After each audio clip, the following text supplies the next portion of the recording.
मंगलमय मंगलकरण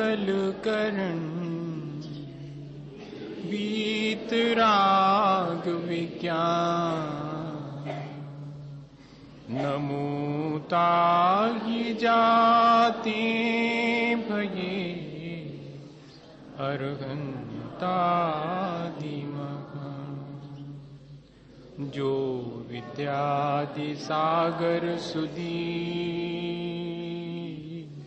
जो विद्यादि सागर सुधी गुरु हैं हितैषी शुद्धात्म में निरत नित्य हितोपदेशी वे पाप ग्रीष्म ऋतु में जलगे सयाने पूजूं उनके सतत केवल ज्ञान पाने पूजूं उनके सतत केवल ज्ञान पाने। बोले भगवान महावीर स्वामी के, आचार्य कुंद कुंद स्वामी के, आचार्य गुरुवर विद्यासागर मुनि महाराज।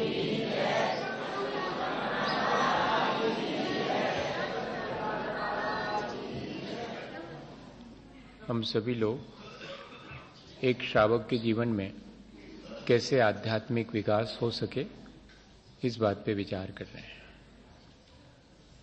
श्रावक भी घर गृहस्थी में रहकर अपने जीवन को एक ऊंचाई दे सकता है और उस ऊंचाई पर पहुंचकर वो चाहे तो संसार से मुक्त होने का जो साक्षात उपाय है कि मुनि बनकर वो अंतिम क्षणों में संलेखना पूर्वक अपनी देह का त्याग करे, लेकिन जीवन भर उसे किस तरह अपने जीवन को ऊंचा उठाने के लिए प्रयत्न करना चाहिए ये समझना जरूरी है।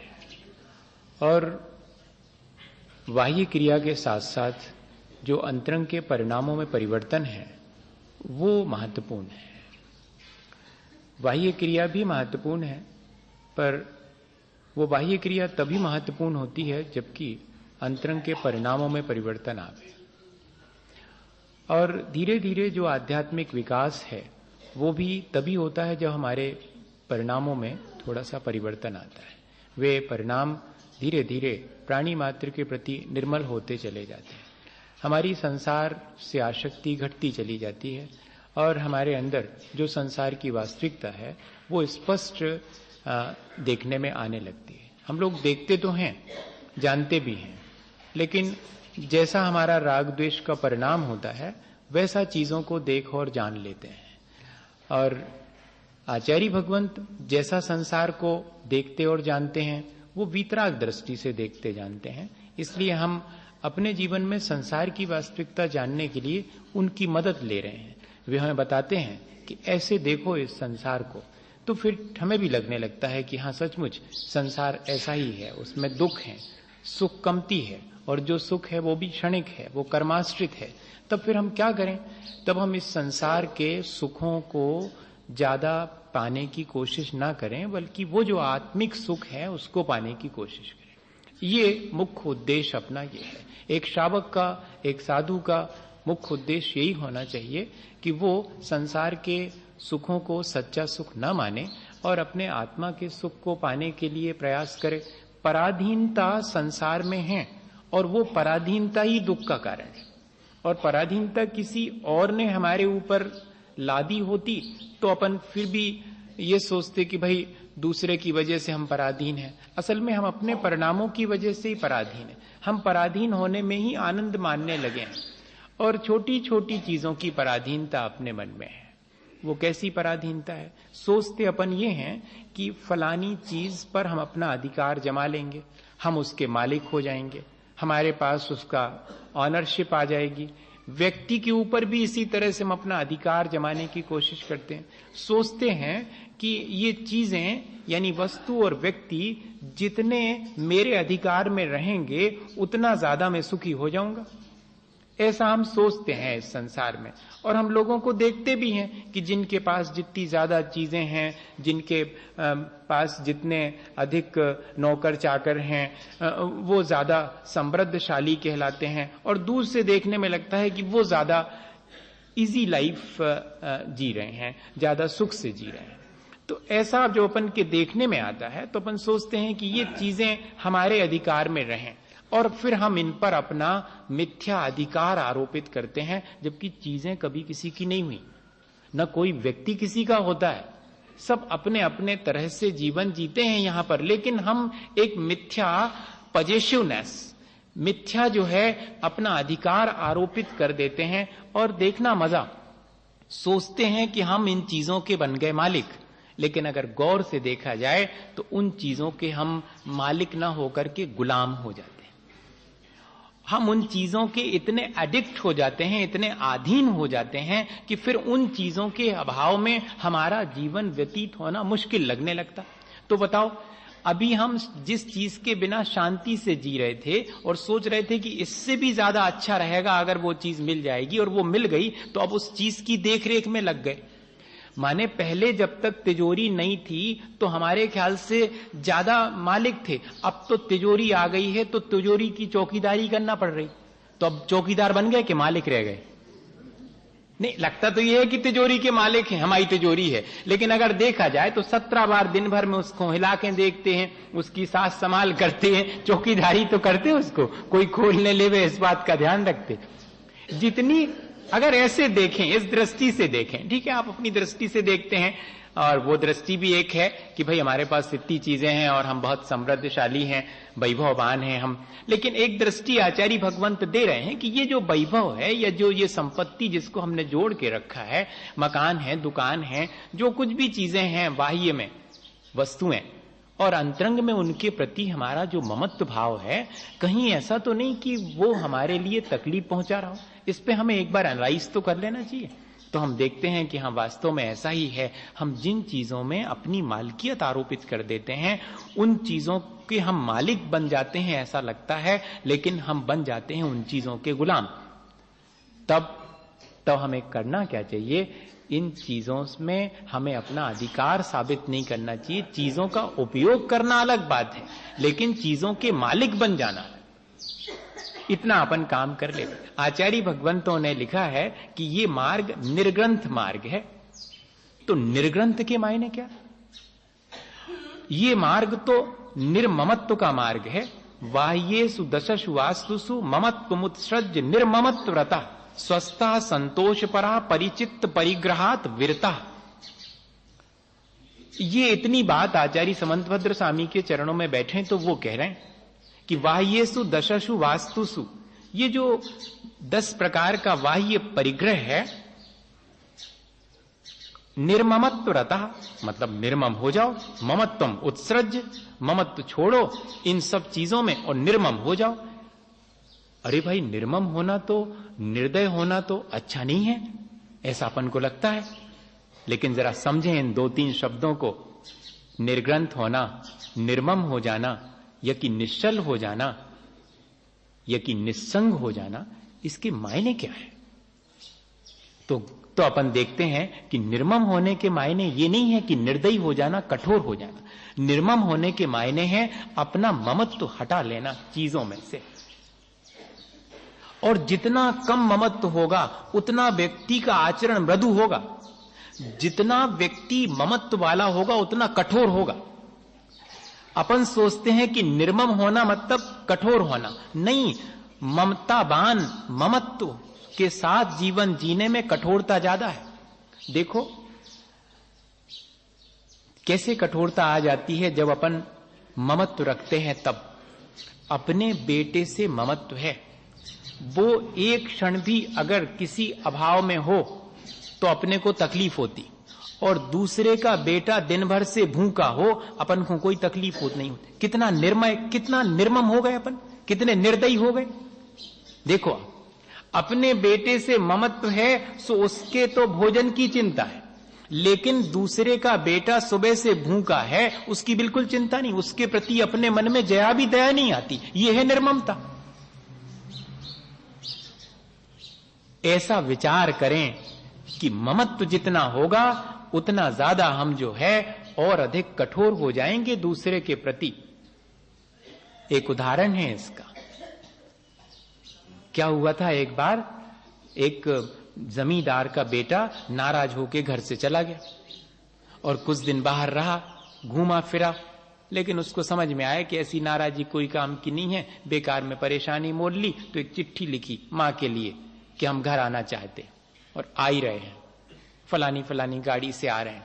और ट्रेन जो है उस गांव से ट्रेन 3 किलोमीटर दूर थी, वहां स्टेशन था। तो जमींदार बड़ा खुश कि चलो बेटा वापस आ रहा है, थोड़ा सा मुझे भी ध्यान रखना था, मुझे नाराज नहीं होना चाहिए था, अब तो मैं खुद जाके लेके आऊंगा बेटे को। 15-16 साल का बेटा और जमींदार खुद अपनी गाड़ी लेकर के और स्टेशन पर पहुंचता है। मालूम पड़ता है कि ट्रेन तो वो जो आनी थी वो 10 बजे वाली 12 बजे वाली जो ट्रेन है वो तो सुबह सुबह तक आ पाएगी। तब वहीं पर रेलवे स्टेशन पर जो है और एक धर्मशाला बनी हुई थी, उसमें वो जमींदार को तो धर्मशाला में कमरा बहुत आसानी से मिल गया। अब ऐसा संयोग बना कि वो ट्रेन जितनी लेट बताई थी उससे पहले ही आ गई। उसमें से वो बेटा उतरा, स्टेशन पर तो कोई नहीं मिला। उसने कहा चलो धर्मशाला में रुकते हैं, सुबेरे अपने गांव चलेंगे, पैदल चले जाएंगे। जबकि जमींदार लेने आया है और वो उस धर्मशाला में रुका है, पर इतने वर्षों से बेटा गया है तो सहसा पहचान नहीं पाया। और उसने कमरा मांगा तो वहां धर्मशाला में कोई कमरा खाली नहीं था। जमींदार जिस कमरे में रुका था उसमें चाहते तो 10 लोग और रुक सकते थे, लेकिन जमींदार ज्यादा जगह लगेगी। अच्छा लगेगी, जितना बड़ा व्यक्ति होगा उतनी जगह घेरेगा वो तो। जैनेन्द्र कुमार ने लिखा कि मुझे मालूम पड़ा कि एक व्यक्ति बहुत रईस हैं, उनके यहां पर 365 दिन के 365 कमरे हैं, रोज नए कमरे में सोते हैं। तो हमने सोचा कि देख के आए, वो तो कुछ अलग ही व्यक्ति होंगे। बोले हम उनके घर गए, हमने पहले तो उनका भोजन देखा तो वो ऐसा ही कर रहे थे। हमने सोचा कि शायद और दूसरे ढंग से करते हो, अरे भाई बड़े आदमी हैं तो ऐसे करते हो, कहीं और तो नहीं, वो तो ऐसे ही कर रहे थे। फिर हमने उनका उठना बैठना देखा, चाल देखी तो हमारे जैसे चलते थे। हमने कहा कोई ज्यादा अंतर नहीं है। हमने सोचा कि हो सकता है रात में कुछ अंतर पड़ता हो सोते समय, क्योंकि 365 कमरे हैं, शायद 5-10 मिनट 1-1 घंटे एक कमरे में सोते हो, फिर दूसरे में चले जाते हो। लेकिन बोले जब वो सोने लगे तो हम अपने कमरे से उठ करके उनके कमरे में झांक के देख के आए हैं। उस कमरे में बड़ा बढ़िया पलंग बिछा है, लेकिन ठंड के दिन हैं, वे तो कमरे में 3 फीट में सिकड़े हुए पड़े हुए हैं। 364 कमरे तो मन समझाने के हैं, उस कमरे में भी इतनी सी जगह में भी बन गए हैं। हम वापस लौट आए कि काय के बड़े आदमी हैं, हम तो आराम से सोते हैं, जी तो फिर भी ठुठुर के सो रहा है उसमें। ऐसा उन्होंने लिखा। अपने को लगता जरूर है वो जो सिर्फ एक मन को एक तसल्ली रहती कि मेरे इतने हैं, लेकिन उन चीजों का उपयोग नहीं होता। ऐसा विचार करना चाहिए, मैं सिर्फ विचार करने के लिए कह रहा हूं। और वो व्यक्ति जमींदार है और उसके कमरे में कोई को नहीं रुकाया जा सकता। वो लड़का 15 साल का बाहर खंबे से टिका ढलान में सारी रात। एक तो भूखा था, इतने दिन से यहां वहां भटक रहा था, कमजोर वैसे ही हो गया था। रात दिसंबर और जनवरी की थी, अत्यंत ठंड का समय, कपड़े लत्ते कुछ ठीक नहीं थे। सुबेरे और उसके प्राण निकल गए। देखना आप। और 6 बजे ट्रेन आएगी, वो जो लेट है ऐसा मालूम था, पर 5:30 बजे ही हल्ला मच गया कि ये कौन लड़का है, कहां से आया, ये तो मरण को प्राप्त हो गया। जमींदार के भी दरवाजे खुले, होगा कोई भिखारी, फिर भी देख लें तो निकलने लगे। तो फटे पुराने कपड़े के बावजूद भी चेहरा देख करके और उन्हें लगा कि मेरा ही पुत्र होना चाहिए। और जब उसके पॉकेट वगैरह में देखा गया तो सारी बात तय हो गई कि जमींदार का पुत्र है। और अब जमींदार उसको गोदी में उठाए और कमरे में रखे हैं। जब जिंदा था तब कमरे में जगह नहीं थी, अब मर गया तो कमरे में रखे। ये क्या चीज है? ये ममत्व जो है वो कठोर बना दिया कि नहीं बना दिया? अपने बेटे से ममत्व ने मुझे बाकी बेटों को पराया मान करके कठोर बना दिया। ये ममत्व जो है वो कठोरता लाता है, या कि ममत्व नहीं होने पर हमें लगता कि निर्दयी हो जाएंगे, निर्मम हो जाएंगे? निर्ममत्व रतः शब्द सोच समझ के रखा होगा आचार्य भगवंतों ने कि हम वास्तव में दूसरे के प्रति ममत्व रखते हैं तो ज्यादा निर्मम हो जाते हैं। हमें ममत्व छोड़ देना चाहिए और दयालु होना चाहिए। जो जितना ममत्व से रहित होगा उतना दयालु होगा, क्योंकि उसके अपना अकेला कोई नहीं है, उसके तो सब हैं। हम जब दूसरे के यहां पर आहार करने जाते तो वो कहते जी हमारे इनसे दुआ दो, जी हमारे इनसे दुआ दो, जी हमारे इनसे दुआ दो। तो हम सोचते कि तुम्हारे तो 10 ही 15 हैं, हम इनको कौन को पराए कह देवें कि जी हमारे नोई। उसी समय हम मालूम पड़ता कि देखो कितनी लिमिट है हमारी, हमारा ममत्व कैसा है। हमारा ममत्व जो है थोड़े से जीवों के प्रति है और वो हमें दूसरे के प्रति कठोर बना देता। ये अपन रोजमर्रा के जीवन में देख रहे हैं। इसलिए शायद आचार्यों ने ये बात कही कि अगर हमें निष्परिग्रही होने का आनंद लेना है, अब 9वीं प्रतिमा में अभी तो मैंने चीजों को अपने सुरक्षा के लिए, जीवन के लिए रख रखा था, लेकिन अब तो मैं मेरे शरीर के लिए वस्त्र इत्यादि और पूजा की सामग्री को छोड़कर बाकी सब चीजों का त्याग करता हूं। तब जाकर के 10 प्रकार के परिग्रह का और अंतरंग में 14 प्रकार के परिग्रह का त्याग कर देना, यह है मुनियों के लिए। लेकिन श्रावक तो इतना ही कर सकता है कि बाह्य के परिग्रह को छोड़ देवे और उनके प्रति ममत्व भाव को भी छोड़ देवे, बस इतना ही कर सकता। वो निर्ग्रंथ होने के लिए यही उसका उपाय है। घर गृहस्थी में रह करके भी निर्ग्रंथ मार्ग है। मोक्ष का मार्ग तो निर्ग्रंथ है। ग्रंथी कहलाती है परिग्रह, और निर्ग्रंथ मतलब निष्परिग्रह। इसलिए अपन निर्ग्रंथ कहते कि हमारे महाराज निर्ग्रंथ होते हैं। एक तो ग्रंथ के मायने होता है परिग्रह, और एक ग्रंथ के मायने होता है शास्त्र, और एक ग्रंथ के मायने होता कॉम्प्लेक्स, जटिलता। ग्रंथी जिसको कहते, गांठ बंध गई तो ये गांठ ही तो बांध लेते अपन, चीजों की गांठ बांध ली हम आई है जी। अपन कहते ना कि सब गठिया के रख लो, गठिया के रख लो मतलब अपना मान करके जोड़ करके अपने पास रख लिया, वो ग्रंथि कहलाई।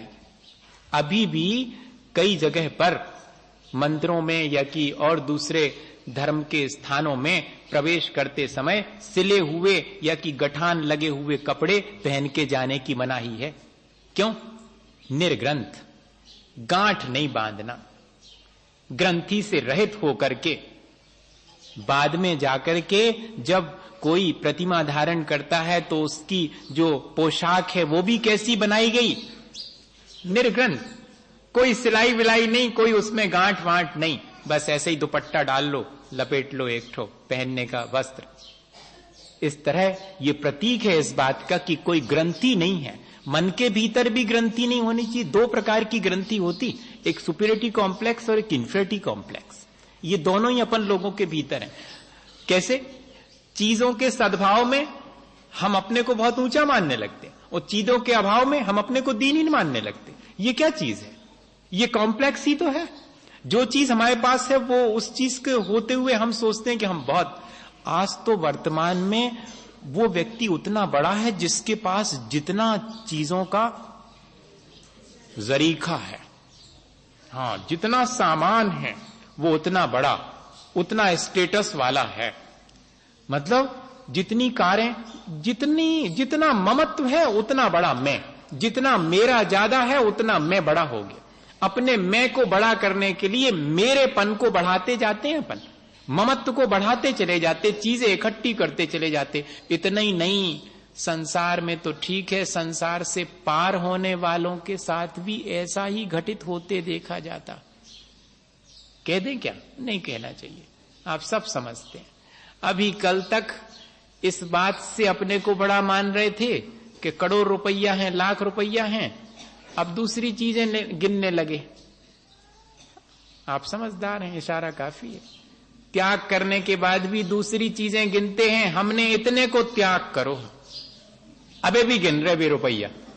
पहले जब थे तब 1 करोड़ थे कि मैं 1 करोड़ का स्वामी हूं, और अब मैं 1 करोड़ का त्याग करने वाला हूं। अरे वाह! कल तक जब 1 करोड़ थे तब उनका उन पर पजेसिवनेस थी, उनका ममत्व था, और आज छोड़े गए उसका ममत्व कि मैंने इतने छोड़े, मैंने 1 लाख मालाएं फेरी। अच्छा, वे 1 लाख रुपया गिन रहे थे जी, मालाएं गिन रहे। ज्यादा अंतर नहीं आता। मैं इतने सारे लोगों को प्रभावित करने वाला अत्यंत प्रभावी, मेरा जैसे इतना परिवार, ऐसे ही मेरे इतने सारे।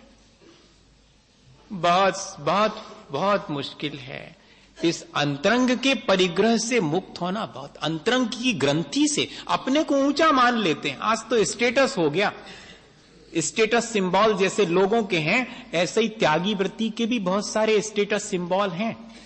कितने चौके लग रहे हैं, छोटा बड़ा पता लगता है उससे। कितना बड़ा महाराज, छोटा महाराज की बड़ा महाराज, कितने लोग आ रहे हैं सभा में, देख तो आओ एक आध दिन, इससे मालूम पड़ता है कि कितने बड़े हैं। बताओ आप, अभी कुछ छूटा नहीं है, बहुत कठिन है।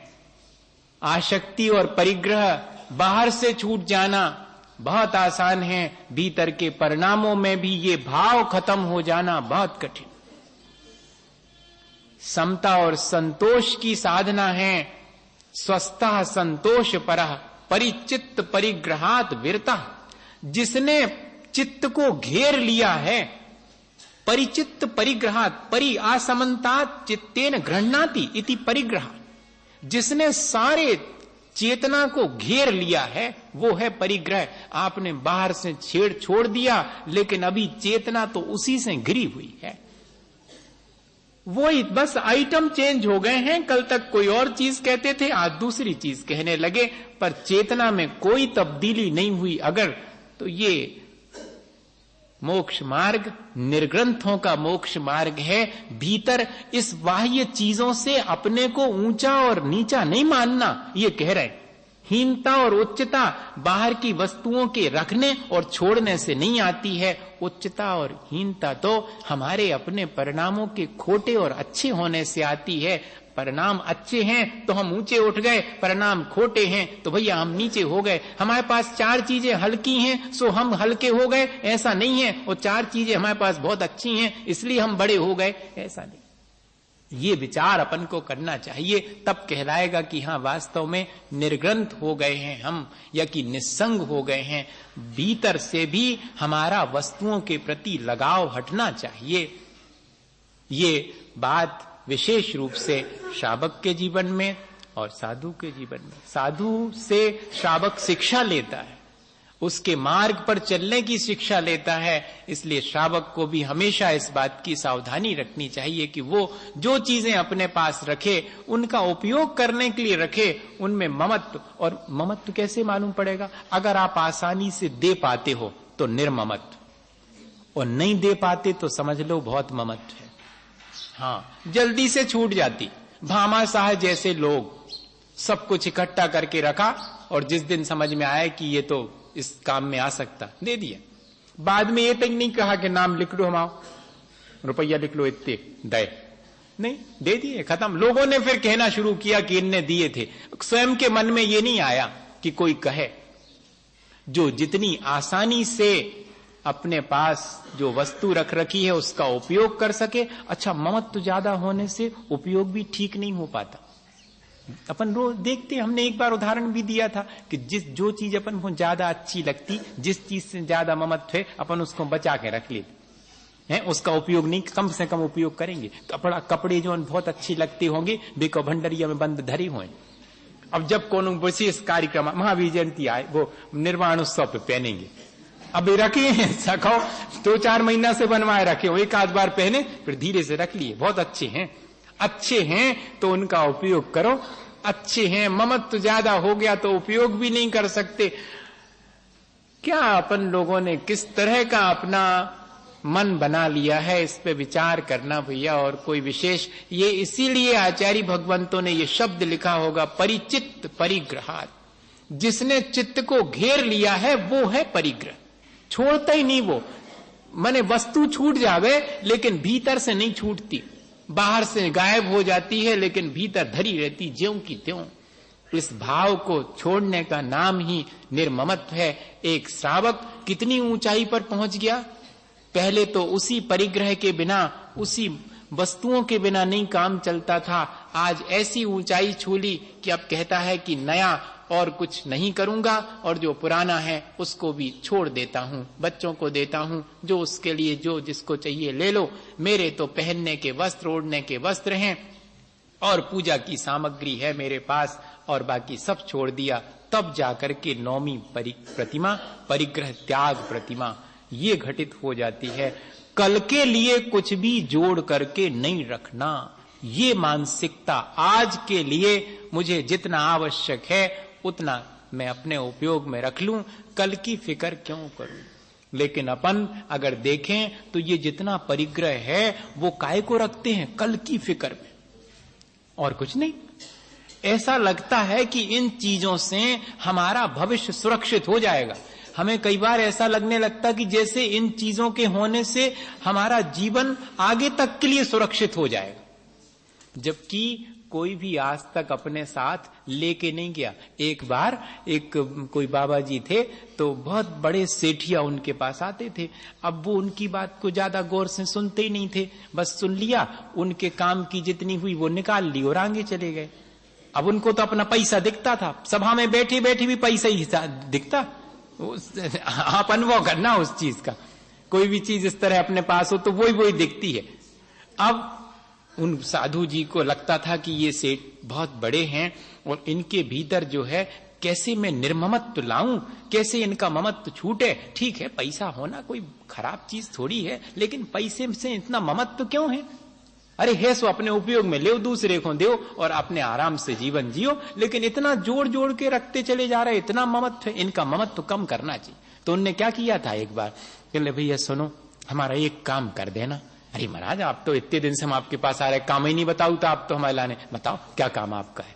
हम तो इसीलिए आते थे कि कुछ तो काम मिल जाए हमें आपके पास। कहले भैया ज्यादा नहीं है। एक ऐसे बाबा जी थे, वो मैंने अब ऐसे निर्ग्रंथ साधु नहीं थे, सब अपने पास उनने जो भी रख रखा था, सज्जन थे समझ लो।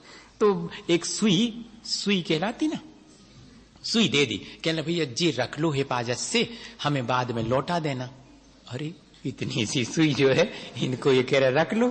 कहले सुनो, लौटा देना बाद में ख्याल से। कहले कब लौटा देंगे। कहले जब हम मांगे, अगले जीवन में मांगू तो आप लौटा देना।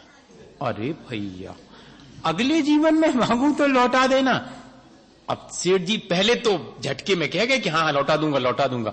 फिर जब बाहर निकले तो ध्यान आया कि क्या कह रहे थे, अगले जीवन में लौटा दूंगा। तो ये अगले जीवन में कैसे लौटा पाऊंगा मैं। वापस लौटे। कह रहे ये अगले जीवन में आप कह रहे। कह रहे हाँ रख लो, संभाल के रखना, अगले जीवन में लौटा दूंगा, लौटा देना। ये अगले जीवन में मेरे साथ कहां जाएगी। अच्छा, इतनी छोटी सी सुई भी नहीं ले जा पाओगे। नहीं ले जा पाऊंगा। तो इतना सारा जोड़ के रखा। वो उनको तो ये समझाना था कि एक सुई भी साथ में नहीं ले जा पाओगे मेरी, तो अपना इतना सारा जोड़ के रखा है, उसका क्या होगा, नहीं जाएगा वो साथ में। तो कम से कम उसका ममत्व तो साथ में लेके मत जाओ। ये चीजें जब यहीं छूट जाएंगी तो इनके प्रति ममत्व भी यहीं छूट जाए ना, फिर हम जाएं अपनी यात्रा करें लंबी। इतना सा विचार है, छोटा सा विचार है।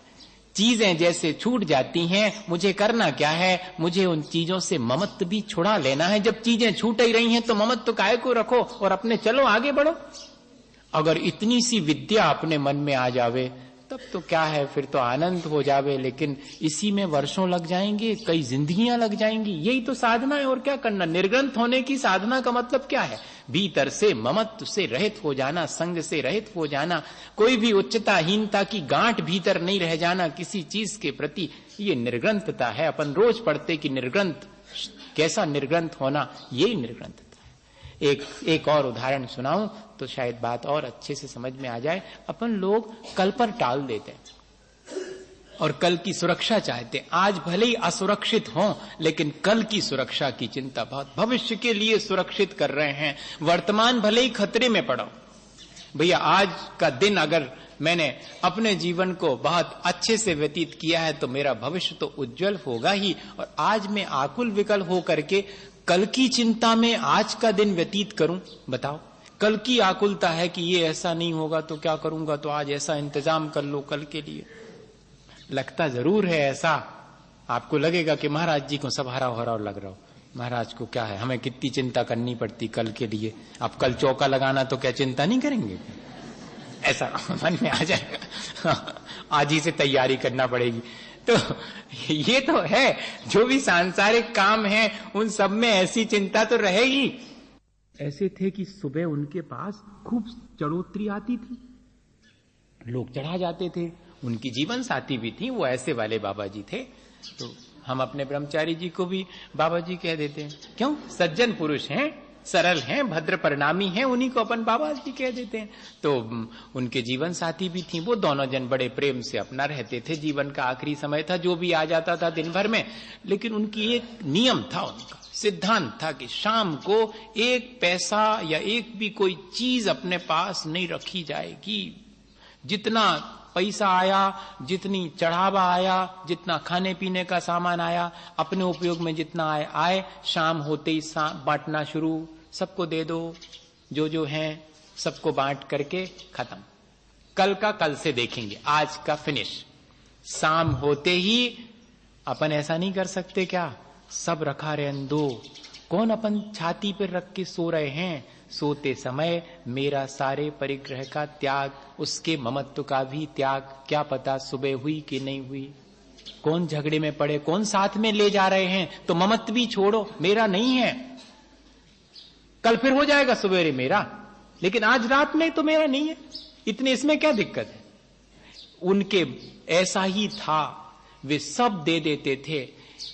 कई बार उनकी जीवन साथी ने कहा कि थोड़ा बहुत तो बचा लिया करे, रात बिरात कभी जरूरत पड़ जाए तो। अब दिन में तो सब दे देंगे, लेकिन रात बिरात कहां, 12 बजे कहां पर किसी से अपन मांगने जाएंगे। कहते नहीं, शाम को सब खाली करके ही शांति से सो। जब जब भी उनकी जीवन साथी कहती थी कुछ बचा लो, तो वे कहते थे, क्या तुम्हें भगवान के ऊपर विश्वास नहीं है, जिसने आज के लिए दिया वही कल देगा, इसकी मुझे फिक्र काहे को करनी है। इससे तो ये मालूम पड़ता है कि अगर कल के लिए बचा के रखा है तो इसका मतलब है कि तुम्हें अपने ऊपर विश्वास नहीं है, अपने पुण्य पर। कल अगर पुण्य होगा तो फिर सारी चीज हाथ में आ जाए। ऐसा निर्ममत्व भाव एक स्थिति में आकर के आएगा, एकदम जल्दी से नहीं आएगा। अभी आप सोचो कि कल ही आ जाए, ऐसा नहीं आएगा। ये आ सकता है, लेकिन किसी के भीतर धीरे धीरे जब वो ऐसे अपने जीवन को आध्यात्मिक रूप से विकसित करता जाता है, नौमी प्रतिमा वाला ऐसा दिखना चाहिए, इतना निर्ममत्व, इतना निश्चिंत, इतना निष्फिकर, कल की कोई चिंता नहीं, कल क्या होगा। और एक दिन ऐसा हुआ कि उस बाबा ने कहा कि देखो, अब मेरे जीवन का अंत निकट है, हो सकता है कि रात मेरी गुजरे और मैं भी शायद यहां से विदा ले लूं, आज की रात हो सकता आखिरी रात हो। अब थोड़ी सी जीवन साथी ने कहा कि ठीक है, वो भी इतने दिन से उनके साथ रह रही थी तो उसके मन में भी बहुत अच्छे परिणाम थे। उसने कहा ठीक है, अगर आज आखिरी रात है तो आज तो, पर उसके मन में बस एक ही चीज रहती थी कि थोड़ा तो बचा लेना चाहिए। तो अब लेकिन इनसे पूछेंगे कि बचा लें तो ये तो मना ही कर देंगे। तो शाम को सब बट रहा था, तब धीरे से छिपा करके बाबा जी से वो 5 रुपए का नोट रख लिया कि शायद अब आज आखिरी रात है, और आखिरी रात है और रात बिरात 12 बजे कुछ चीज की जरूरत पड़ जाए तो कहां किससे मांगेंगे अभी जाकर के। तो 5 रुपए बचा के रख ली।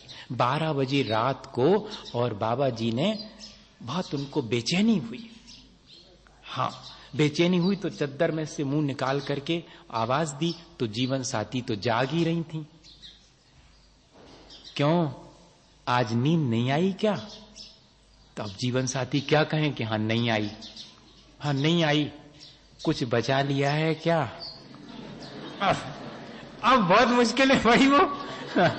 तो कुछ नहीं बोल सकी, बोले कि आपको कैसे मालूम? अब ऐसा सीधा सीधा बोले, आपको कैसे मालूम कि हमने कुछ बचा लिया? तुम्हारे चेहरे का भाव बता रहा है। कल तक तुम जिस निश्चिंतता से सो जाया करती थी, आज तुम्हारे चेहरे पर चिंता है। जो चिंतित है वो ही बचा लेता है, और जो बचा लेता है वो ही चिंतित होता है। दोनों ही चीजें। सुनो, आज तो आखिरी रात है, और आज तुम मेरे विश्वास को अविश्वास में बदल दोगी। आज तक मैंने अपने ऊपर और अपने पुण्य पाप पर विश्वास किया है, अपने भगवान पर मैंने विश्वास किया। आज आखिरी रात क्या सोचेंगे भगवान अगर हैं तो, कि इनको मेरे ऊपर इतना विश्वास नहीं, कल की फिक्र, और बचा लिए पैसे। पूरे जीवन तो इस बात का ध्यान रखा, और आखिरी समय चूक गए। अब मैं आखिरी समय नहीं चूकूंगा, तुम तो दे दो वो 5 रुपए।